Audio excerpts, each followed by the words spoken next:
अब पाकिस्तान भारत का मामला ये है कि वो बर वक्त हमसे जो भी पावर प्रोजेक्ट्स हैं या डैम्स बन रहे हैं उनके जो डिजाइन है बर वक्त हमारे साथ शेयर नहीं करता। और फैसला ये है कि एक court rejects India objections over water with Pakistan. जो मुआहदा हुआ था उसके अंदर तो पाकिस्तान के हक में फैसला आ गया, इंडिया ने कहा हम मानते ही नहीं है।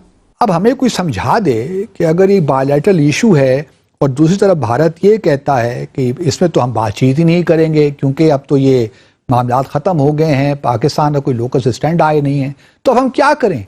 और इंडिया ने ये कहा है कि हम इन प्रोसीडिंग्स को ही नहीं मानते जो कि पाकिस्तान की तरफ से इनिशिएट की गई, और हम इसमें हिस्सा भी नहीं लेंगे, पार्टिसिपेट भी नहीं करेंगे।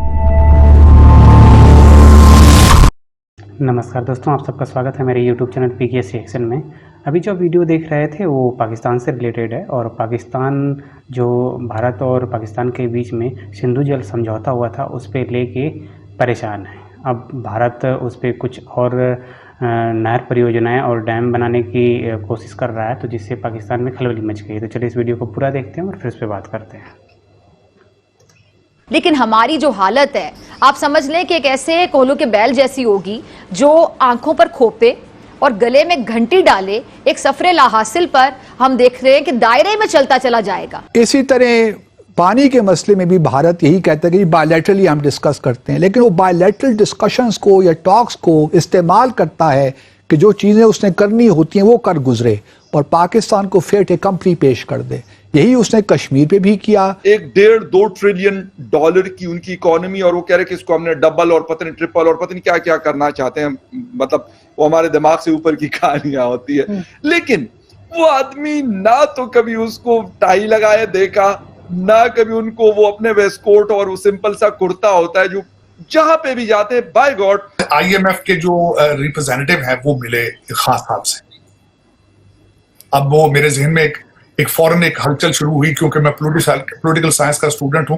भाई उनको क्या मजबूरी बन गई जाके इमरान खान से मिलने।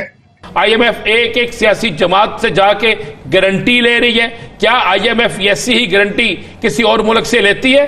क्या IMF ने यह गारंटी श्रीलंका से ली थी? हुक्मरानों की सारी जो तवज्जो है वो पुराने कर्जे चुकाने के लिए नए कर्जे हासिल करने पर है, जिसके लिए हर दर खटखटाया जा रहा है। बात कर लेते हैं सिंतास मुआहदे की। गुज़श्ता रोज़ परमानेंट कोर्ट ऑफ आर्बिट्रेशन जो द हेग में है उन्होंने एक फ़ैसला दिया है और कहा है कि भारत का ये मौक़िफ़ गलत है कि न्यूट्रल एक्सपर्ट और permanent court of arbitration back वक्त एक ही प्रोजेक्ट में केसेस नहीं सुन सकते। तो अब ये जो है परमानेंट कोर्ट ऑफ आर्बिट्रेशन का इजलास होगा सितंबर के महीने में, लेकिन भारत ने पहले से ही इसका बायकॉट कर रखा है। फरवरी में अदालत का इजलास हुआ लेकिन भारत ने अपना कोई नुमाइंदा नहीं भिजवाया। असल मसला है क्या, थोड़ा समझने की ज़रूरत है इसको। जहाँ तक 1960 की इंडस वाटर ट्रीटी है दोस्तों, वो एक परमानेंट ट्रीटी है।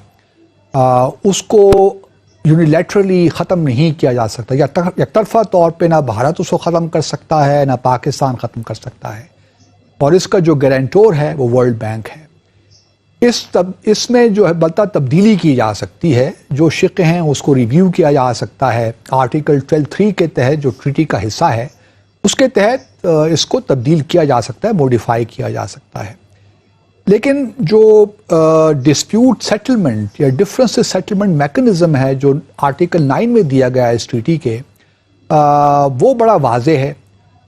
हम जानते हैं कि भारत ने बगलियार डैम से लेकर अब ख़ास तौर पे 2 नए डैम अब तो मुकम्मल ही हो गए हैं, ख़ास तौर पे किशन गंगा और रतले डैम। किशन गंगा तकरीबन आप कह लीजिए 350 मेगावाट का प्रोजेक्ट है जो कि झेलम रिवर पे बन रहा है, और रतले डैम जो है ये तकरीबन 850 मेगावाट का। जो किशन गंगा है वो 330 मेगावाट, और जो रतले है वो है 850 मेगावाट। ये चनाब रिवर पे बन रहा है। अब पाकिस्तान भारत का मामला ये है कि वो बर वक्त हमसे जो भी पावर प्रोजेक्ट्स हैं या डैम्स बन रहे हैं उनके जो डिज़ाइन है बर वक्त हमारे साथ शेयर नहीं करता। ये सारे जो किशन गंगा जो है या रतले फॉर दैट मैटर है, ये 10-12 साल पहले के शुरू हो चुके हैं, जब पाकिस्तान ने भारत की तवज्जो इस तरफ दिलाई कि भई आपने तो हमारे साथ डिज़ाइन ही शेयर नहीं किए, जब डिज़ाइन शेयर किए तो वो जो ट्रीटी में स्पेसिफिकेशंस हैं उसके ख़िलाफ़ थी, तो हमने भारत से कहा कि जी आप इसको हमारे जो खदशात हैं वो दूर करें। भारत ले तो लाल से काम लेता रहा और इस सारे अरसे में 10-11 साल गुजर गए और किशन गंगा का तो इफ्तिताह भी हो गया है बदकिस्मती के साथ। तो हम मामला फिर लेकर गए वर्ल्ड बैंक की जानिब कि जी आप कोई न्यूट्रल एक्सपर्ट। अब इसमें दो चीज़ें हैं, अगर कोई इंजीनियरिंग का इशू है, टेक्निकल इशू है, तो उसके लिए यूजुअली न्यूट्रल एक्सपर्ट एक इंजीनियर वर्ल्ड बैंक अपॉइंट कर देती है और वो अपना फैसला सुना देते हैं। अगर कोई ब्रॉडर इश्यूज हों जिसमें इंटरप्रिटेशन, ट्रीटी की इंटरप्रिटेशन के मामलात हों, उसकी तशरीह के या उसकी एप्लीकेशन के, तो फिर वो जो परमानेंट कोर्ट ऑफ आर्बिट्रेशन है 7 मेंबर बेंच वो सुनता है उसको।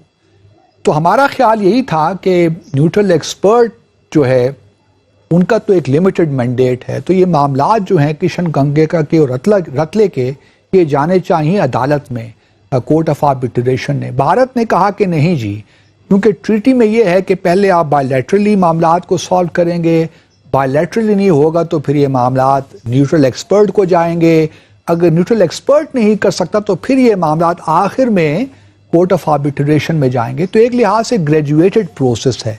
पाकिस्तान का ख्याल ये है कि ऐसी बात नहीं है कि अगर न्यूट्रल एक्सपर्ट कुछ मामलात को देख रहा है तो उसी वक्त कोर्ट ऑफ आर्बिट्रेशन और मामलात को नहीं देख सकती। उनका मैंडेट डिफरेंट है, न्यूट्रल एक्सपर्ट का मैंडेट डिफरेंट है। तो अब जो मामला इस वक्त गुज़श्ता रोज़ द हेग में डिसाइड किया गया, वो पाकिस्तान के मौक़िफ़ की तायीद की गई कि ये सिर्फ न्यूट्रल एक्सपर्ट का जो है मैंडेट नहीं है, बल्कि ये कोर्ट ऑफ आर्बिट्रेशन भी इन मसाइल को सुन सकती है। अब देखना यह है, क्योंकि भारत ने फिर गुज़श्ता रोज़ यही कहा है कि वो इस कार्रवाई का हिस्सा नहीं बनेंगे। अब सितंबर में जो अदालत लगेगी तो भारत उसमें शामिल नहीं होगा, लेकिन भारत का ये वतीरा रहा है कि वो इंडस वाटर्स ट्रीटी को वायलेट बड़े अरसे से कर रहा है। और आपको याद होगा कि 25 जनवरी को भारत ने आर्टिकल 12(3) के तहत ही पाकिस्तान को एक नोटिस भी दिया, ख़त लिखा कि जी आप हम कुछ इसको रिव्यू करना चाहते हैं इंडस वाटर्स ट्रीटी को, तो आप 90 दिन के अंदर अंदर हमें बताइए। तो यहाँ पे दोस्तों वीडियो ख़त्म हुआ। अभी सिंधु जल समझौता जो 1960 में भारत और पाकिस्तान के बीच हुआ था, उसको लेके ये पाकिस्तान हमेशा हाय तौबा मचाया रहता है। और ये जो संधि हुई थी वो मान के चलिए कि पूरी तरह से पाकिस्तान के पक्ष में हुई थी। भारत को इसमें समझ लीजिए कि काफ़ी अनदेखा किया गया था और ये वर्ल्ड बैंक जो था उसके निगरानी में ये समझौता हुआ था। अब उसमें से 3 नदियाँ जो थीं वो पाकिस्तान को दी गई और जो 3 नदियाँ थीं वो भारत को दी गई थी। इसमें 3 नदियाँ जो थीं सतलज, ब्यास और रवि वो भारत के पक्ष में आई थीं और जो 3 थी इंदस, चिनाब और झेलम वो पाकिस्तान को दी गई थी। अब मेरे समझ में नहीं आता है कि जो भारत है और जो पाकिस्तान है, इन दोनों का क्षेत्रफल और जो जनसंख्या है उसके आधार पे 3-3 नदियों का फैसला कैसे हो सकता है। एक इतना बड़ा देश है और उसका 1/4 देश है, ठीक है, वो कैसे दोनों को सेम पानी बांट सकता है वर्ल्ड बैंक। इसमें पाकिस्तान का साथ दिया गया था और ये भारत के साथ अन्याय हुआ था। अब भारत उसमें से, अब सोचिए कि उसके बाद भी जो भारत को 3 नदियां मिली गई थी उसको भी ये बोला गया था कि इसका पानी आप किसी भी तरह से रोक नहीं सकते हो, आप इस पे बांध बना लो, सब कुछ कर लो, लेकिन इसका पानी आप रोकोगे नहीं, ये पाकिस्तान में जाना चाहिए। तो अब सोचो कि करीब करीब जो उन 3 नदियों का पानी और ये जो हम लोगों को 3 नदियाँ भारत को मिली थी उसका भी पानी, ठीक है, कुल मिला जुला के करीब 70% पानी तो पाकिस्तान को मिल जाता था, 30% भारत को वो था, हक था। तो ये भारत जो था अब इस पे क्या कर रहा है कि वो उन जो 30% जो भारत को 3 नदियाँ मिली हैं उसका कहता है कि भाई जो पूरा पानी है वो हम लेंगे, मतलब जितना भी पानी हमारा पाकिस्तान में जा रहा है वो हम नहीं जाने देंगे, इसको हम अपने नहरों के द्वारा अपने पंजाब, जम्मू कश्मीर और हरियाणा के क्षेत्रों में सिंचाई के लिए इस्तेमाल करेंगे। अब पाकिस्तान इस पर चिल्लाने लगा है कि भाई ऐसा क्यों कर रहा है भारत। तो भाई सीधी सी बात है कि अगर आप हमें उन 3 नदियों पे भी एक्सेस दो जिस तरह से आपको हमारी 3 नदियों पे दिया जा रहा है, तो अब पाकिस्तान इसको भागता है वर्ल्ड बैंक लेके, भारत कहता नहीं हमारी बायलैटरल टॉक है, हम इस पर पाकिस्तान से बात करके मामले को सॉर्ट आउट करेंगे। क्योंकि भारत अभी जान गया है कि जो जितने भी इंटरनेशनल अदारे हैं वो जब भारत और पाकिस्तान की बात आती हैं तो वो भारत को परेशान करने के लिए हमेशा पाकिस्तान के पक्ष में फैसला देते हैं। तो अब भारत जैसे जैसे ताकतवर हो रहा है वैसे वैसे हर चीज़ को बायलैटरल ही बनाता है, कभी ये नहीं कहता है कि आप कोई भी इंटरनेशनल जो ऑर्गेनाइजेशंस हैं वो भारत के मामले में हस्तक्षेप करें, क्योंकि ये पक्षपात करते हैं, क्योंकि उनको जहाँ पे फ़ायदा लगता है कि हाँ इनके पक्ष में फैसला देना है तो वो ज़्यादातर पाकिस्तान के पक्ष में देते हैं, ताकि जो भी डेवलपिंग कंट्री हो जो आगे बढ़ सकती है उनके बराबर आ सकती है वो ऐसा ना कर पाए। तो अब पाकिस्तान और बाकी जो इंटरनेशनल ऑर्गेनाइजेशंस हैं, ठीक, अब उनकी भारत नहीं सुनता है तो पाकिस्तान तो और परेशान हो जाता है कि भाई वो उनकी भी नहीं सुन रहा है। तो ये पाकिस्तान की जो बेचैनी है मुझे लगता है कि वो कम नहीं होने वाली है, आने वाले दिनों में बढ़ती जाएगी और भारत जो कर रहा है वो सही कर रहा है। बाकी इस पर आपकी क्या राय है आप कमेंट्स के माध्यम से ज़रूर बताइएगा, और अगर आपको वीडियो अच्छी लगी तो वीडियो को लाइक कर दीजिएगा, और अभी तक चैनल को सब्सक्राइब नहीं किए तो प्लीज़ चैनल को सब्सक्राइब कर दीजिएगा। फिर मिलते हैं किसी नेक्स्ट वीडियो में, तब तक के लिए जय हिंद।